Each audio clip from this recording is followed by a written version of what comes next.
ಇವತ್ತು ಮತ್ತೊಮ್ಮೆ ತಮ್ಮ ಆಶೀರ್ವಾದ ಕೇಳಕ್ ಬಂದಿದ್ದೀವಿ. ದುಡ್ದಿದ್ದೀವಿ, ಆ ಕೂಲಿಯ ಪಗಾರ ಕೇಳಕ್ ಬಂದಿದ್ದೀವಿ ಇವತ್ತು ತಮ್ಮ ಹತ್ರ. ಪುಕ್ಸಟೆ ಬೇಡ ನಿಮ್ಗೆ, ನಮ್ಗೆ ನಿಮ್ಮ ಆಶೀರ್ವಾದ. ನಮ್ಗೆ ನಿಮ್ಮ ಸಮಸ್ಯೆಗಳ ಅರ್ಥ ಆಗುತ್ತೆ. ನಾವು ಆಳುವ ಸರ್ಕಾರ ಅಲ್ಲ, ಆಲಿಸುವ ಸರ್ಕಾರ. ಅದಕ್ಕೋಸ್ಕರನೇ ತಮ್ಗೆ ನೆನಪಿದ್ರೆ ಚುನಾವಣೆಗಿಂತ ಮುಂಚೆ ಸಿದ್ದರಾಮಯ್ಯ ಅವರು, ಡಿ ಕೆ ಶಿವಕುಮಾರ್ ಅವರು, ನಾವೆಲ್ಲರೂ ಸೇರಿ ಪ್ರತಿ ತಾಲೂಕು ಅಡ್ಡಾಡಿದ್ವಿ. ರಾಜ್ಯದಲ್ಲಿ ಪ್ರಜಾಧ್ವನಿ ಯಾತ್ರೆ ಮಾಡಿದ್ವಿ. ಪ್ರಜಾಧ್ವನಿ ಯಾತ್ರೆ ಮಾಡಿ ಜನರಲ್ಲಿ ಏನ್ ಸಮಸ್ಯೆ ಇದೆ ಅಂತ ತಿಳ್ಕೊಂಡ್ವಿ.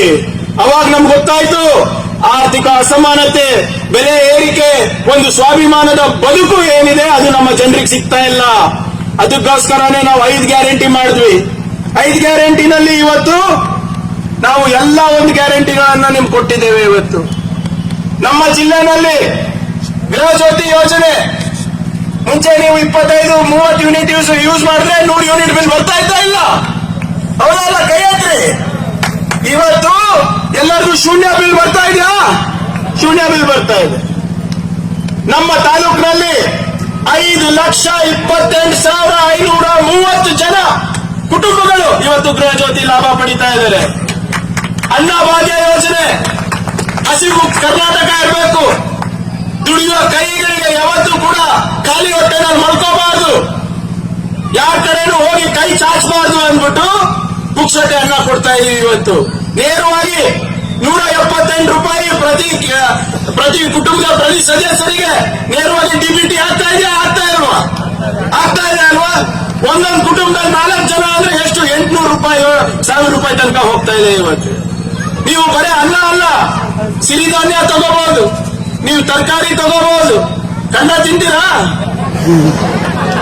ಕಂಡನೂ ತಗೋಬಹುದು, ನಿಮ್ಮಿಷ್ಟ. ನಿಮ್ಮ ಆಹಾರ ವಿಚಾರದಲ್ಲಿ ನಾವು ಯಾವುದೇ ತಕರಾರು ಮಾಡ್ತಾ ಇಲ್ಲ. ಇವತ್ತು 19 ಲಕ್ಷ ಕುಟುಂಬಗಳು ಕಲಬುರಗಿನಲ್ಲಿ ಇವತ್ತು ಅನ್ನಭಾಗ್ಯದ ಯೋಜನೆಯನ್ನ ಪಡಿತಾ ಇದ್ದಾರೆ. ಇವತ್ತು ಗೃಹಲಕ್ಷ್ಮಿ ಯೋಜನೆ, ಮನೆ ನಡೆಸಲಿಕ್ಕೆ ಕಷ್ಟ ಆಗ್ತಾ ಇಲ್ಲ. ಹೇಳ್ರಮ್ಮ, ಇವತ್ತೆಲ್ಲ ಕೂತಿದ್ದೀರಲ್ಲ, ಕಷ್ಟ ಆಗ್ತಾ ಇತ್ತಾ? 2,000 ರೂಪಾಯಿ ಇವತ್ತು ನಿಮ್ಮ ಮನೆಗೆ ನೇರವಾಗಿ ಬರ್ತಾ ಇದೆಯಾ? ನಿಮ್ಮ ಅಕೌಂಟಿಗೆ ಬರ್ತಾ ಇದೆಯಾ ಇಲ್ಲ? ಜೋರಾಗಿ ಹೇಳ್ರಿ, ಕೈ ಎತ್ರಿ. ಬರ್ತಾ ಇದೆಯಾ ಇಲ್ಲ? ಇದರಿಂದ ನಿಮ್ಮ ಕುಟುಂಬ ಚೆನ್ನಾಗಿ ನಡೀತಾ ಇದೆಯಾ ಇಲ್ಲ?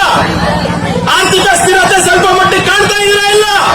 ಅಡಿಗೆ ಮನೆ ಚೆನ್ನಾಗಿ ನಡೀತಾ ಇದೆಯಾ ಇಲ್ಲ? ನಡೀತಾ ಇದೆ.